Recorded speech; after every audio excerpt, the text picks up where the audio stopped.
हिंदू दिनदर्शिकेनुसार येणारा 10वा महिना म्हणजे पौष महिना. हा महिना सूर्य उपासनेचा महिना म्हणून ओळखला जातो. याच महिन्यामध्ये सूर्याचं उत्तरायण सुरू होतं आणि मकर संक्रांत हा अत्यंत महत्त्वाचा सूर्यपूजनाचा सण देखील याच पौष मासात येतो. ग्रहांचा राजा असलेला सूर्य, ज्याच्या कृपेने आपल्याला रोज नवीन दिवस पाहायला मिळतो. पिता कश्यप आणि माता अदिती यांचे पुत्र असणारे सूर्यदेव हे आकाशगंगेतील सर्वात तेजस्वी तारा आहेत. त्यांच्याप्रमाणेच आपल्यालाही अलौकिक तेज प्राप्त व्हावं, आपला भाग्योदय व्हावा, सौभाग्य प्राप्ती व्हावी, संतान सुख लाभावं, उत्तम आरोग्य मिळावं आणि आपल्यामध्ये आत्मविश्वास जागृत व्हावा, यासाठी पौष महिन्यात दर रविवारी सूर्यनारायणांचं व्रत केलं जातं. ज्याच्या मनात अशी इच्छा आहे असा प्रत्येक जण हे व्रत करू शकतो. या व्रतामध्ये महिला, पुरुष, कुमारिका, सवाष्ण, विधवा, गरोदर असा कोणताही भेद नाही. ज्याला या व्रताचे नियम पाळणं शक्य आहे त्याने हे व्रत मनोभावे करावं. पौष महिन्यात केल्या जाणाऱ्या सूर्यनारायणांच्या प्रभावी व्रताची संपूर्ण माहिती जाणून घेणार आहोत. त्यामुळे हा व्हिडिओ शेवटपर्यंत नक्की पहा आणि व्हिडिओ पाहताना कमेंट्समध्ये जरूर लिहा, ओम सूर्याय नमः. चला तर मग सुरुवात करूया. पौष महिना पूर्णपणे सूर्यदेवांना समर्पित मानला जातो. या महिन्यात सूर्याचं उत्तरायण सुरू होते. सूर्य हा ग्रहांचा राजा असून आत्मा, तेज, आरोग्य आणि यशाचा कारक आहे. रविवारी सूर्यदेवाची विशेष कृपा मिळते, म्हणून या दिवशी उपवास केला जातो. धर्मग्रंथांनुसार पौष महिन्यात रविवारी उपवास केल्याने पूर्वजन्मातील पापांचे क्षालन होते. आयुष्यातील अडचणी, अडथळे, कर्ज आणि आजार दूर होण्यास मदत होते. सूर्यदेव प्रसन्न झाल्यास नशिबात उजेड येतो. पौष महिन्यात सूर्यदेवाला अर्घ्य देणे व उपवास केल्याने घरात धन, अन्नधान्य आणि स्थैर्य टिकते. शेतकरी व गृहस्थांसाठी हा उपवास विशेष फलदायी मानला जातो. रविवारी उपवास केल्याने पचनशक्ती सुधारते आणि शरीर डिटॉक्स होते. सूर्य नमस्कार व सूर्योपासनेमुळे डोळे, हाडे, हृदय आणि प्रतिकारशक्ती मजबूत होते. सरकारी नोकरी, नेतृत्व किंवा राजकारणात अडथळे असलेले, आत्मविश्वास कमी असलेले, सतत अपयश येणारे, तसेच सूर्यदोष किंवा कुंडलीत दुर्बल सूर्य असलेले लोक हा उपवास करतात. थोडक्यात सांगायचे तर पौष महिन्यातील रविवारी उपवास केल्याने सूर्यदेवाची कृपा मिळते. आरोग्य, तेज आणि यश प्राप्त होते. घरात समृद्धी येते आणि मानसिक बळ वाढते. मंडळी, यंदा पौष महिन्यामध्ये एकूण 4 रविवार आलेले आहेत. त्या तारखा आहेत 5 जानेवारी 2025, 12 जानेवारी 2025, 19 जानेवारी 2025 आणि 26 जानेवारी 2025. या व्रताचे नियम पाहता प्रत्येक रविवारी सूर्योदयाच्या किमान 2 तासाआधी उठणं आवश्यक आहे, जेणेकरून नित्यकर्म आटोपून स्नानही झालेलं असेल. कारण सूर्योदयानंतर केस विंचरायचे नसतात, त्यामुळे सूर्य उगवण्याआधीच आंघोळ करून केस विंचरून घ्यायचे आहेत. सूर्य उगवल्यानंतर तांब्याच्या भांड्यात पाणी घ्यायचं. त्यामध्ये हळद, कुंकू, फुलं, अक्षता, पांढरे तीळ आणि गोळ टाकायचा. स्त्रियांनी सूर्यदेवांना अर्घ्य देताना म्हणायचं, ओम ग्रीणी सूर्याय नमः. पुरुषांनी अर्घ्य देताना म्हणायचं, ओम सूर्याय नमः. त्यानंतर स्वतःभोवती 3 प्रदक्षिणा घालायच्या. यानंतर तुळशीची पूजा करायची असते. मात्र रविवारी तुळशीला पाणी घालणं आणि स्पर्श करणं धर्मशास्त्रानुसार वर्ज्य आहे.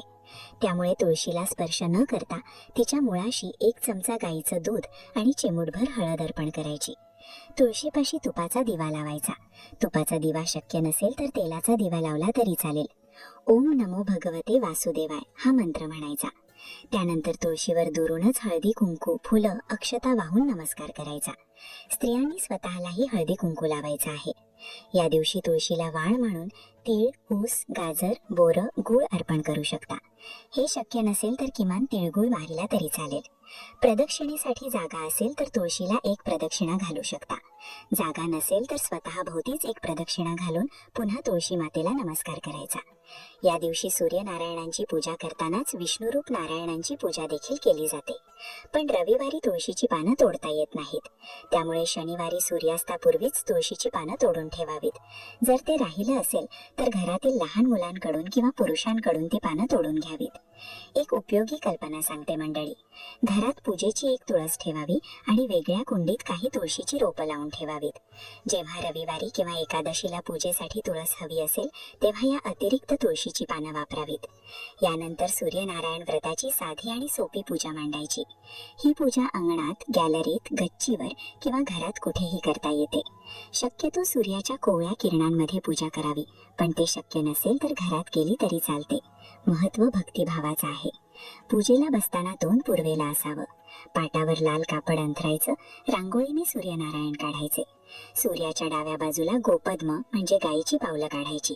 साचा नसेल तर हाताने 4 पावलं काढली तरी चालतात. उजव्या बाजूला 2 राणूबाई काढायच्या. म्हणूनच या व्रताला आदित्य राणूबाई व्रत असं म्हटलं जातं. पौष महिन्यात सूर्यदेवांचा राणूबाईंशी विवाह लावण्याची परंपरा आहे. पाटावर जागा असेल तर चंद्राची आकृती काढू शकता. पान सुपारीवर गणपतीची स्थापना करू शकता. मुख्य म्हणजे सूर्यदेव, राणूबाई आणि गोपद्म असणं आवश्यक आहे. कथेमध्ये सांगितल्याप्रमाणे लाल पिवळा धागा 6 गाठी देऊन ठेवायचा. 6 गाठी म्हणजे सोमवार ते शनिवार हे 6 वार. विड्याचा विडा ठेवायचा. साहित्य नसेल तर 11 रुपये किंवा 51 रुपये दक्षिणा ठेवली तरी चालते. ती रक्कम नंतर दानासाठी वापरायची. नैवेद्यासाठी गुळ खोबऱ्याची खीर, डाळ तांदळाची खिचडी, भाज्या दाखवायच्या. करडईचं फूल विशेष मानाचं आहे. नसेल तर ऋतुमानानुसार फुलं वापरू शकता. शेवटी कापूर आरती करताना कापुरावर पांढरे तीळ टाकायचे. यानंतर सूर्याची 12 नावं म्हणायची. ओम मित्राय नमः, ओम भास्कराय नमः. दिवसभर फलाहार करायचा. मीठ, तेल, मिरची, आलं वर्ज्य आहे. दिवसा झोपायचं नाही, ब्रह्मचर्य पाळायचं. मासिक धर्म किंवा प्रवासात पूजा शक्य नसेल तर फक्त उपवास केला तरी चालतो. अतिरिक्त रविवार धरायची गरज नाही. सूर्यास्ताआधी उपवास सोडायचा. संध्याकाळी कथा ऐकायची किंवा सांगायची. कुणालाच सांगता येत नसेल तर सूर्यदेवांनाच 5 शब्दांची कथा सांगायची. पूजा सोमवारी सकाळी उचलायची. नैवेद्य प्रसाद म्हणून घ्यायचा. शेवटच्या रविवारी तिळाचे पदार्थ, खिचडी किंवा दान करून उद्यापन करायचं. पौष महिन्यातील रविवारी करावयाचे प्रभावी सूर्यदेव उपाय. पौष महिना हा पूर्णपणे सूर्यदेवांना समर्पित असल्यामुळे या महिन्यातील प्रत्येक रविवारी सूर्य उपासना, व्रत आणि दान यांना विशेष महत्त्व दिले जाते. पौष महिन्यात सूर्याचे उत्तरायण सुरू होते आणि त्यामुळे या काळात केलेले उपाय लवकर फळ देतात. रविवारी सूर्योदयापूर्वी उठून स्नान करा आणि स्वच्छ कपडे परिधान करा. शक्य असल्यास पिवळे किंवा लाल रंगाचे कपडे घालावेत, कारण हे सूर्यदेवांचे प्रिय रंग मानले जातात. स्नानानंतर तांब्याच्या तांब्यात पाणी घ्या. त्यात थोडे कुंकू किंवा रोळी, अक्षत म्हणजे तांदूळ, 1 लाल फूल आणि थोडे दूध किंवा गूळ मिसळा. पूर्वेकडे तोंड करून उभे राहा आणि सूर्यदेवांना अर्घ्य द्या. अर्घ्य देताना ओम घृणी सूर्याय नमः किंवा ओम ह्राम ह्रीम ह्रौम सूर्याय नमः या मंत्रांचा जप करा. अर्घ्य दिल्यानंतर शांत मनाने स्वतःभोवती 3 प्रदक्षिणा घाला.